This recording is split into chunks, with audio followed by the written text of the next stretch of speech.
अक्सर लोग मुझसे कहते रहते हैं कि आप स्टूडेंट को ट्रेनिंग तो देते हैं, आप अपने कामयाब स्टूडेंट दिखाएं या वो स्टूडेंट दिखाएं जो अर्न कर रहे हैं।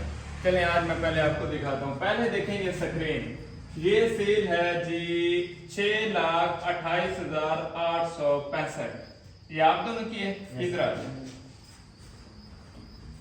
आप ये बताएं आपका इलाका कौन सा है? सबसे पहले तो अपना शहर का बताएं।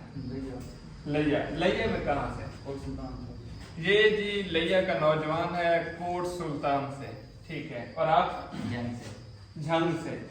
रमीज झंग से। अब ये झंग से है, ये लिया से है। मैं कोशिश करता हूँ अक्सर ग्रुप बना देता हूँ ताकि बच्चे मिल के काम करें और अपना काम प्रॉपर कर सकें और अर्निंग कर सकें।